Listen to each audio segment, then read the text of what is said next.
We're back today for another coffee break chat ahead of IBTM World, and we're here today with the brilliant Alistair Turner. Thank you for joining us today. No, nice to be here. Thanks, Laura. He'll be returning to IBTM World Barcelona this year, along with us, of course, to deliver the IBTM World Industry Trends Report in person. So, ahead of that exciting reveal, we thought we'd have a quick catch up, a little bit of a chat, to find out a little bit about the report ahead of its release. So, Al, why don't you start by telling us a little bit about what the sort of theme of the report is this year? Yeah, the general theme is frontiers, and I think what it came through is one of the great things about this report is yes, of course, we look at our industry, we look at event organizers and buyers and the infrastructure around events, but we then take our research further. We look at the world and the world within the events sit in and the geographies that break it down, and then we look at industries as well. What are the industries, those vertical industries that we rely on as an industry ourselves? How are they doing as well? And everywhere we looked was this idea of being on the precipice of something, Mm, standing into a world that we're not really sure what's going on to. And it felt very frontiery. It felt very, looking through into something that we're not sure what to do. And it's great because there's a huge amount of excitement about that. There are so many businesses and individuals that are sitting there kind of wanting to run into this frontier, and there's some that are scared about what yeah. that could all hold on. But the general feeling was this idea of something to come, the precipice, the frontier. Absolutely. No, I completely agree. I feel like with the reintroduction of in-person events and things starting to get back to normal, we are almost standing on the edge of something new, something a little bit different. Yeah, I mean, I've had a quick look at some of the points in your report, and some of those topics that you're bringing up seem to be really ingrained in that.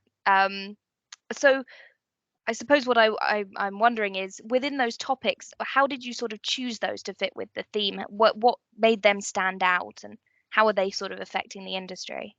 Yeah, and I guess what we have is and it sounds quite ethereal, but bear with me. Right in the middle of this is what's going to happen to me as a delegate when I walk into a room, Yes. virtual or physical. How do I feel? And a lot of trends are based on essentially, this changing human needs. What are the changing human needs that dictate the way we act? And how have they been adjusted over the last 18 months? How they been adjusted over the last 20 years equally? But actually, where are we now? So what we look at is what people are thinking about as they kind of come in, just as consumers that buy events, come to events, or work in many of the other industries that rely on the events as well. And I guess we sort of solidify them into some major trends, things like sustainability, which Of obviously no course. one can forget about. Things like DE&I, diversity, equality, and inclusion, hybrid, the role of technology, the virtual experience economy, the coming of that. And we work out those human needs. We look at Hmm. these trends, and then we try and apply them to what happens when people comes into the events industry. And it's those trends that are giving us the juice, so to speak, that hopefully will be rich in this report. Absolutely. And I think it's amazing to see, I suppose, with the year we've just had, the kinds of trends that have stuck around, of course, and the new ones that have been added. Are there any that you found that have either, become more important? I mean, I know hybrid is possibly one of those. Are there any that have become less important since the last report? It's a really important question. I'm really glad you asked it because at the moment I keep thinking about convergence. So the sweet spot, just as an aside, the sweet spot for our industry is another industry that's growing but also being more dynamic. So if you Yeah, take something as simple as pharmaceutical, we want pharmaceutical as an industry sector to grow because they're a of huge course. investment in what we do. But we also like dynamism. We like innovation. We like new thinking because what that does is it fuels knowledge economies. So we do really well out of dynamic changing industries. We don't like slow growth industries that don't change. We like them when they're dynamic because they feed us. So when we see two industries converge, that's perfect. ICT, information Yep. technology, communications converging with pharmaceutical, brilliant. ICT converging with automotive, brilliant. So this idea of convergence really suits us. Now, back to your very good, important question about trends. What I'm really interested in is the convergence of trends. So there's this fantastic, interesting thinking around globalized and localized thinking. Mm, So there's this idea that we are all much more connected on a global level. We're more aware of planetary issues, but we're also yeah. very local. We're very more likely to look after our next door neighbor. And this is based on, very, very much specific around COVID. And if you apply that thinking to the makeup of a meeting, this spoken will formulas that people have been talking about for a while, this roadshow elements, we're seeing Hmm. almost a direct, a direct comparison between these two.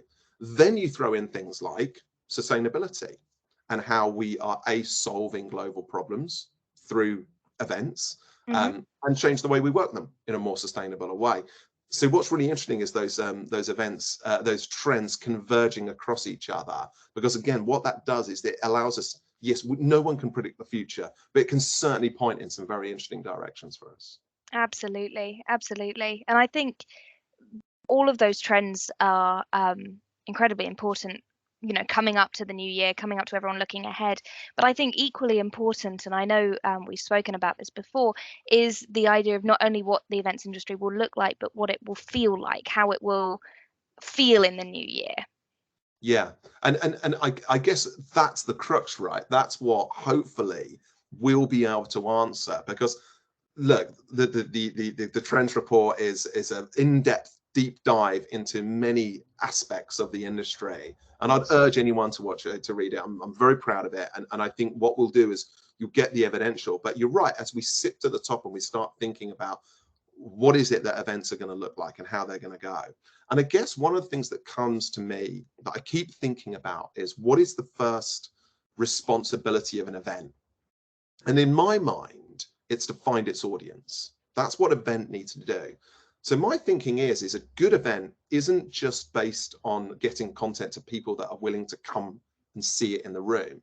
That event has to go out and find the people that will be of interest to you. This is really difficult, but it's also what could dictate a magical future for us all. Because if we start doing that, then yes, we reach new parts of society with our content that perhaps haven't been reached before. We start delving into solving areas like diversity, equality, inclusion, because we're actually going to find people that perhaps wouldn't have come to our event before and have them represented properly.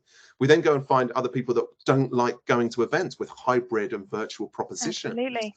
So actually what we're doing is we're expanding our audience and the value of the content that we're doing beyond what a traditional event looks like. And at the same time, we're solving big problems. We're solving sustainability problems, DE&I problems. We're operating a new way. And I think, again, it's that diversification that goes out. And that's why I sort of started with this idea of, what does an event need to be? What does it need to do? And I Yeah, think that's where we're getting to. absolutely. And I think that answer is going to definitely, change, evolve, and really get really exciting over the next, especially the next year beyond that, as we sort of adjust and see where events are going. And I suppose, talking of events, of course, we're heading back to Barcelona this year for IBTM World, finally back to in person. How are you feeling about it? What are you looking forward to? I can't wait. And you know what? I am now unashamedly able to turn around and say, I can't wait, because I love Barcelona. Now, it used to be, this is one of the things that we never used to sort of acknowledge was a bad, we used to say, no, we're there purely for the event, Of but we're course, of not. course. We're there for the experience, and the experience is part of the event as well. So I'm looking forward to coming to Barcelona and getting a taste of that fantastic city, because that's one of the reasons why I get enriched by what I do. I can't wait to see other event profs. I am the person that would always come to the event. I'm not the ones that we have to go and get. Oh, yeah. I'm already queuing outside, Laura. I can't wait to see that, because every time I see other people in my industries, I get juice. I get fantastic knowledge and empirical data and anecdotal information and gossip. And in my world, that just fuels everything I'm around, and I bounce off ideas, and I can get that at IBTM in droves. And I love the fact that I might not be able to walk from one side of the room to the other in a day. I think that could be an amazing experience to not be able to do that. Well, brilliant. Yeah, I am looking forward to much of the same things. It's going to be so wonderful to actually, I mean, I've been doing these coffee break chats for just over a year now. It'd be lovely to actually meet you and the other speakers I've talked to in person. Won't that be It's exciting? it's very interesting. One, you sometimes find these people are taller than you expected or smaller than you expected and things like that, and you find out what their legs look like, and all those sort of stuff. No, Yeah, I what? think it's great. Yeah, what's their fashion sense below the shoulders? Where does that go? What do they look like out of their pajamas? Well, yeah, I think it's a lot of things to discover. Absolutely, both with trends and with people. So, thank you so much for joining me for this quick chat. It's been lovely to hear more about the Industry Trends Report. We can't wait to see it live at IBTM World Barcelona on day one in our Knowledge Theatre, which will be very exciting. And thank you so much for joining me. No worries. I can't wait to share some of this thinking. There's a lot of work from a lot of people have gone through into this report, and I think hopefully it will really set a theme for lots of conversations throughout IBTM and far beyond it. I'm looking forward to people telling me how right I am and how wrong I am about the future. So that's going to be great fun. Brilliant. Well, thank you very much. Well, cheers, Laura.